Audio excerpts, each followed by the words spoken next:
Hi guys, my name is Dr. Rocker and today I'll show you how to draw Son Goku. But not just any Son Goku. It will be the most vicious looking and the most badass Son Goku you have ever seen.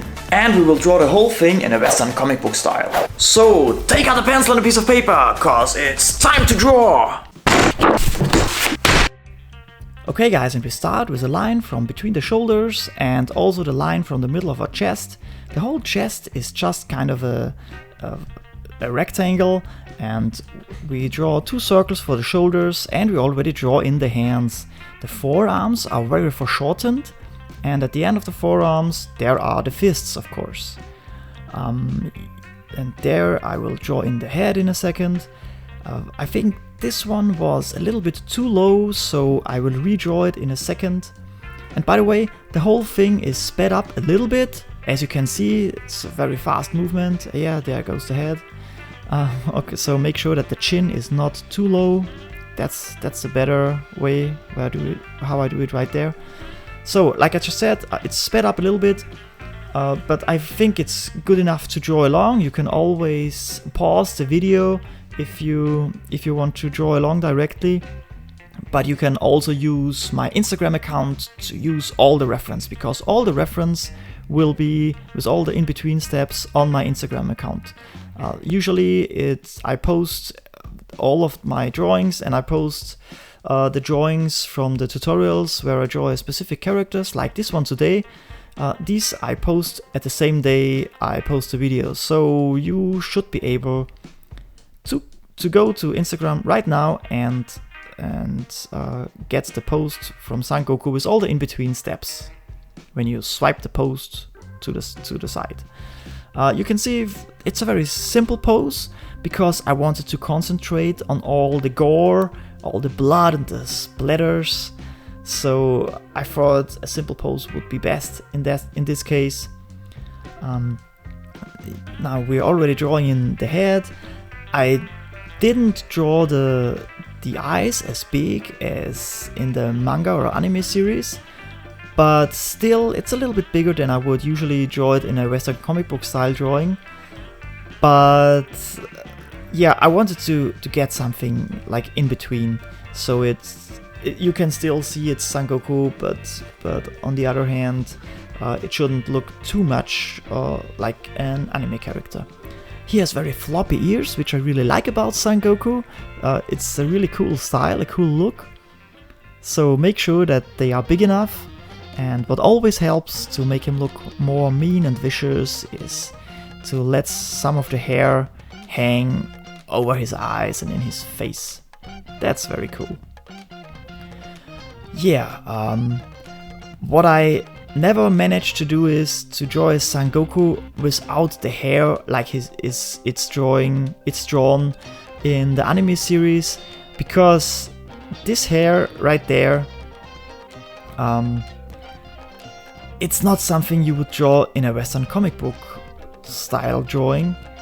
But if I don't do it like that, I really have troubles to make him look like Son Goku.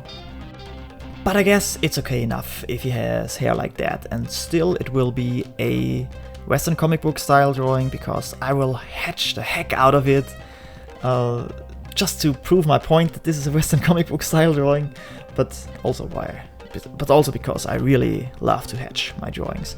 I now changed to an H pencil.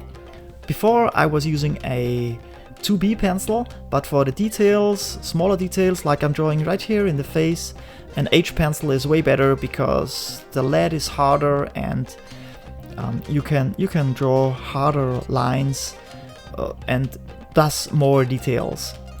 Now I'm drawing in some cables on the neck, like some strings and some veins like this I just did there. Makes him look more vicious, of course, and more muscular. So don't forget to do those. You can even go nuts, and yeah, they don't have to be anatomically correct. I just do them as I like, just for the fun of it. I have to redraw the right hand, but this way you can see it better. It was mostly because it was a little bit too there wasn't enough space on the paper, so I had to reposition the hand a little bit. It's a very straightforward fist. You will have no trouble to recreate it as well. You can see it's a very funny looking angle when you take a look at how the fingers are drawn, but it works. You can see it really looks really cool. I like that fist.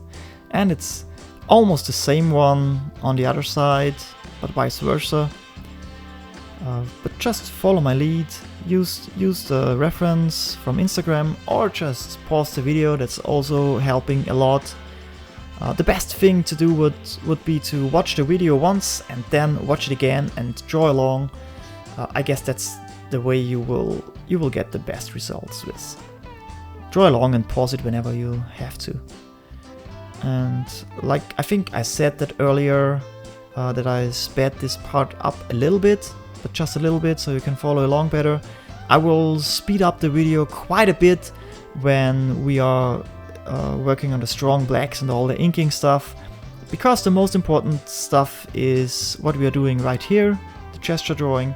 And when you got that, once you got that right, you can use your own style to do all the hatching lines and all the other stuff.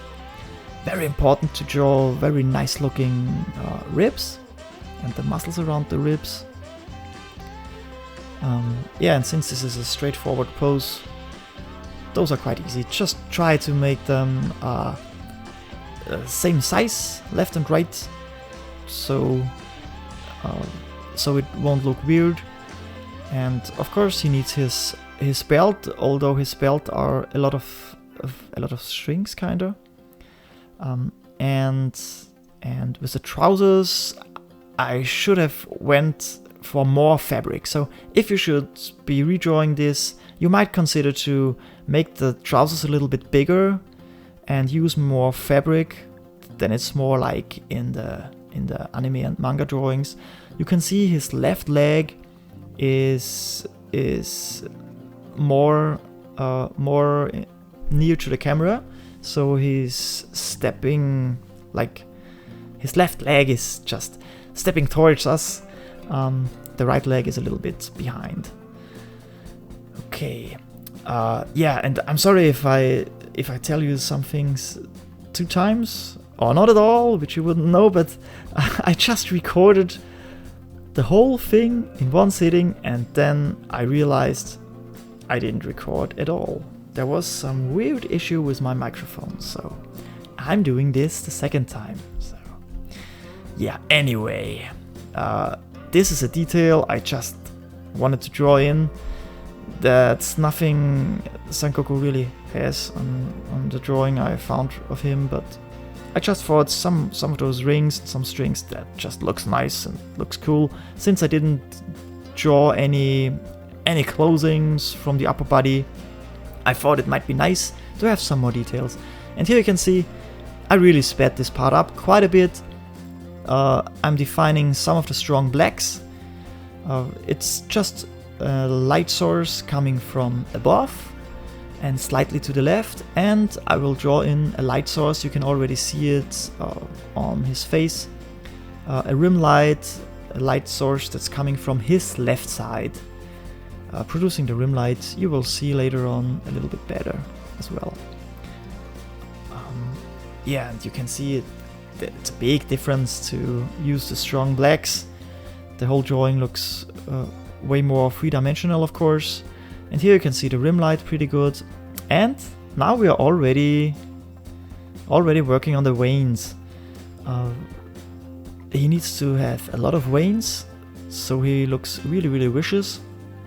And for a really bad looking drawing, not bad, badass looking drawing, you need to draw a lot of blood.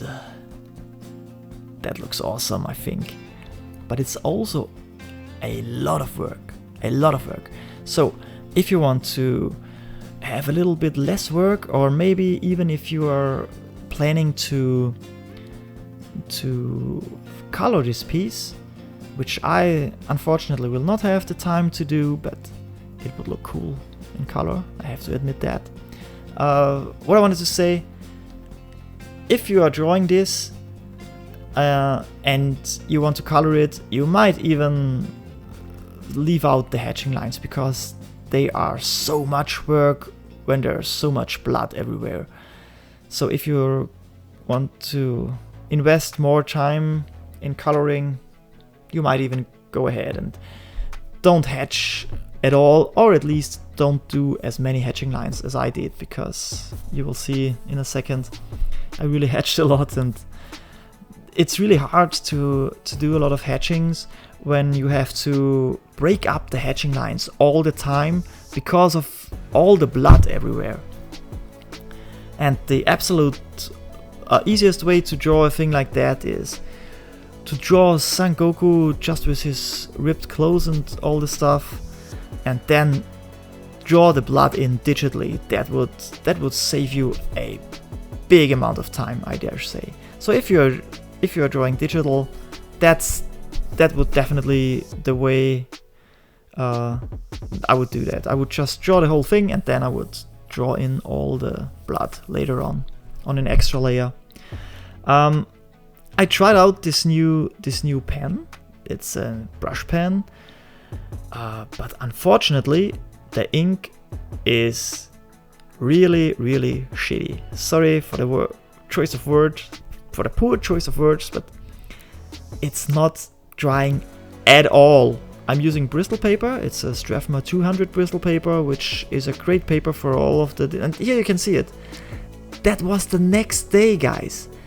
I erased the pencil lines the next day because I had to stop, and it wasn't just the next day in the morning. I had to do some tattoos that day, so it was almost 24 hours later, and I erased a little bit and I messed up the whole drawing. But I managed to go in with my eraser and very carefully made sure that most of the really bad smudges went away. It was possible. But the whole drawing is a little bit messier than it would have been. Would I have used some different inks for the strong blacks. So I will never use that again for an important drawing, because that's just, I don't know what to say. I mean, the next day, guys. Anyway, you can see I'm hatching a lot. I didn't do too many strong blacks because I wanted to do more hatching lines. And I will also use a pencil later on to do some shadings, just because I wanted to try it out. But it looks pretty cool. You will see that in a second as well. Yeah, and you can see I really hatched like a crazy person, but it looks cool, especially from a little bit more far away. And I'm also using, sometimes I'm also using triple lines for hatching, so to hatch like just there on the bicep, to get out of the strong blacks even nicer. It's always hard to decide how to hatch on a forearm, especially when there's so much blood. And those are all the details from the veins and the other arm. But I think it looks very nice to see someone hatch so fast. Would be cool to be able to do it like that. Anyway, let me know down in the comments if you like a lot of hatching, or if you prefer less hatched drawings. The thing is, when you hatch a lot, it sometimes doesn't look better when you color the piece. Very often hatching is a little bit bad for a drawing which is getting colored. But when you see it in black and white, I love the look of a lot of hatching. And here we go. That's the inks. And here I'm going in with some pencil shadings, just to see how it works. I had some time left, and this doesn't take too long, and I wanted to kind of do a little bit more values. It's not a coloring process, but still, once it's done like that, you could color it very fast and easily, even digitally. I was thinking about doing it in color with Copics, but after I used this really bad brush pen, that wasn't the choice anymore, because I'm sure if I would have gone in with one single swipe from a Copic marker, the whole drawing would just be a bloody mess. Anyway, I did it with the pencil. There's no trouble smudging with a pencil, and to round it up, I used some white inks for some splatters, which makes the drawing way cooler. Well, that was a lot of fun. If that is not the meanest version of Son Goku, let me know down in the comments, please. This one would look awesome when colored, but I don't have the time. But if you want to color it, just send me an email and I will send you a proper scan so you can color the piece. That would be awesome. Okay guys, but that's it for today's video. Thank you so much for watching. If you're new to the channel, please don't forget to subscribe and turn on the notification bell so you won't miss out on any of my future videos and mostly tutorials. And for all of you guys who backed up the Sasquatch Vikings project, thank you so much. That's really, you're just the best. I don't have any words. It's amazing to see all this support. And since you might like to draw manga and anime characters in a Western comic book style, then go and check out this video now. That's where I show you Berserk. Well, the main character from Berserk. It's a really cool guy. It's the one with the eye always closed. Yeah, so see you there, my friends. Don't forget to draw every day. And yeah, thank you for watching. You're the best. But now see you there.